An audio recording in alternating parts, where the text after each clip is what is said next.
Welcome back to another Marvel Legends UK review. Today we are going to be taking a closer look at Marvel's Boom Boom from the Wendigo Build-A-Figure wave.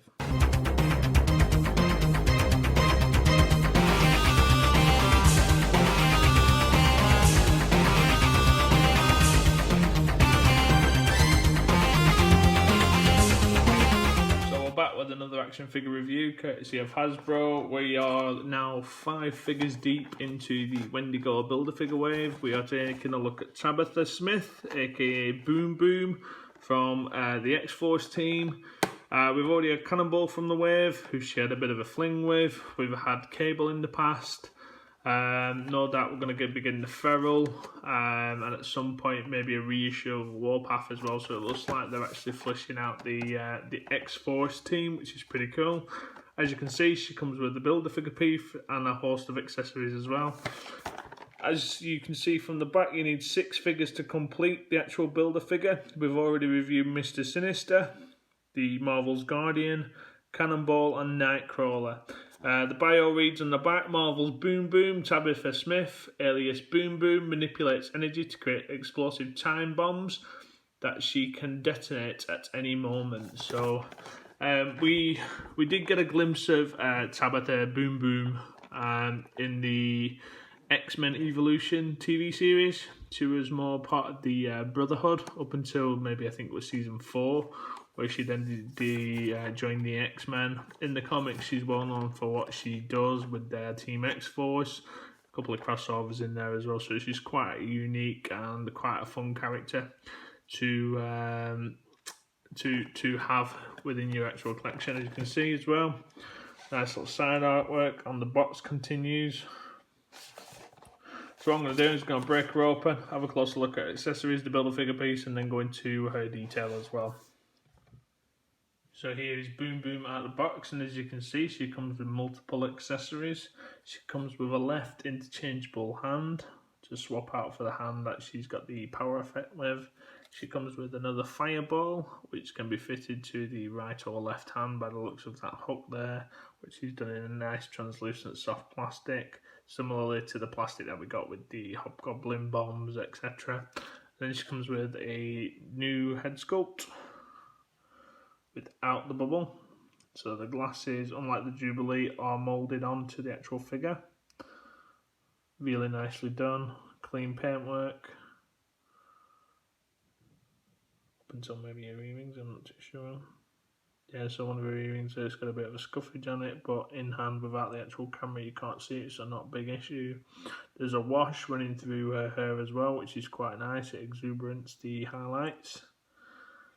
The glasses are done in a really cool green as well, so I'm really impressed with the head sculpt all in all. And she also comes with the Wendigo Build-A-Figure piece, which we'll be reviewing the last of the wave. She comes with the left foot Wendigo toes, so we'll be reviewing that in more detail. And then after having a bit of a brief play around with the figure, I have noticed one QC issue on mine, which is the peg. As you can see, the peg just goes slightly rather than going up in the middle of the foot. It's off. Doesn't hinder the foot articulation at all. Doesn't really stop her from standing up, but it is there and it is noticeable when you lift the cuff up. But fortunately enough, when you actually hide it with the cuff, she doesn't really have that many issues in terms of standing up. So not too much of a big deal. She's got a couple of loose accessories on the actual figure as well. So the cuffs, the boots are loose. We've seen them on the Jessica Jones figure. We've got a couple of loose cuffs, which again are done in a rubbery plastic around the wrists. The jacket we've seen recently used on the Storm figure, the Punk Storm. We've got a floating belt, which has been used on the Rogue before. And then this thigh piece, obviously for this point in the comics, or this rendition of Boom Boom, is taken from the 90s, where the patches and the pouches were a thing on most characters from the Liefeld age of comics. So that is a movable piece as well. I don't know if I'm going to have to glue that in place or not. It does seem pretty secure, to be fair, when you move it up the thigh, not like the Cyclops boot cuffs that keep falling down, which I did have to eventually glue into place. So it does seem pretty secure when you move it up the thigh, so that's not going to be an issue. The hand with the effect looks pretty cool. Again, same material as what we've got over here. This is just more of a, I've thrown a fireball effect at yourself, or a time bomb, fireball time bomb directly at you. In fact, I would probably say that these are the same piece, but this one is intertwined with the actual hand itself. So I don't know if you can see that. Same shape, same mould. Only difference is this one here is stuck to the hand piece. That's pretty cool. The hand does pop out.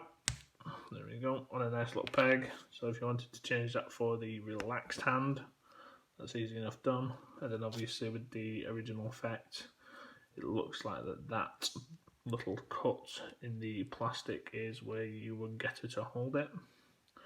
So there you go. Nice easy piece to hold. The head sculpt on this one also comes with a bubble effect, which we've seen before on Jubilee. One thing that has to be noted though, this bubblegum bubble is slightly bigger than the one that we've got from Jubilee, so this is a new sculpted bubblegum bubble. And again, when we have a look at this head sculpt compared to this head sculpt, it is slightly different. As you can see on the bubblegum bubble blowing lips, bit of a tongue twister, she has puckered up just a little bit to blow the bubble, so that is a completely different jawline. I won't be surprised if this jawline was the same jawline as what we've seen with Jubilee, but then again it could be a brand new head sculpt, I'm not too sure. The glasses are the same, the hair is the same with a nice wash, so that's nice. The head sits pretty high up on the peg, not too happy about that. I think what we'd have to do in that instance was probably drill the hole a little bit deeper to get the head to sit flush on the neck. It doesn't look too bad from a head-on perspective, but from the side it does just look like it's sat a little bit too high. If we do a head swap, it's a bit tight, there we go. So without the bubble, there you go, she looks really cool, to be fair. Very 90s-esque. So boom boom. Jacket does come off if you wanted to set that off and just have posed in the pink costume. For me, I'm going to leave the maroon jacket on. When it comes to articulation, standard female articulation, so the legs can kick out that far. We have got double jointed knees. The ankles are on a rocker and a hinge, so that's good. In terms of legs, how far back they can move, she has got a bit of a butt, so in order to move a leg out, it does swing out a little bit to the right just because of her cheeks. She's got a diaphragm joint in there, which is a little bit stiff, but can be moved, can be rocked. Now this is where the issue is for me. Her arms don't really go 90 degrees. Obviously with these kind of joints, you can obviously flip it around to see if it's been put on backwards, but again, I've done that now in both instances. It just doesn't look like there's enough of a cut here at the elbow in order for it to move to 90 degrees, so that's a little bit disappointing.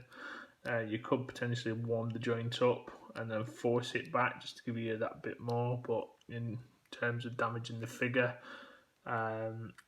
it's not something that I'm going to be doing, but all in all, pretty nice aesthetically looking figure. So here we have Boom Boom integrated into the X-Force team. As you can see, we've got a custom ferrule that we're still working on, and we've given Cannonball some legs for the interim after kindly donating from the MCU Captain America. We've just added a bit of paint to it just to give him a different display option on the shelf. Also within the team, I won't be surprised if over the next few days we got a new Warpath announcement. It looks like they are starting to flesh out the X-Force team now. Shatterstar, he is one of my favourite figures to look at on the shelf, as I do like the way he looks. Has been a great inclusion, and obviously we got the 90s version of Cable 2 full of the pouches. So yeah, I don't think it'll be too long before we actually see a rendition of Warpath coming up. I think that will get everybody quite excited in regards to adding him to the collection, as both this version and the X-Force version in the silver gear It's pretty hard to come by now at a reasonable price. So yeah, that's our review on the Tabitha Smith, aka Boom Boom, action figure from Hasbro from the latest Wendigo figure wave. Like, share, subscribe, leave us a couple of comments in the comments box below. Let us know what you think. Is she going to be one that you're going to picking up? If you've not already, come and join us over on Facebook. That's www.facebook.com/groups/Marvel Legends UK. And if you haven't already followed us over on Instagram, it's Marvel Legends UK _. Thank you very much for checking out this review. Stay safe and keep collecting.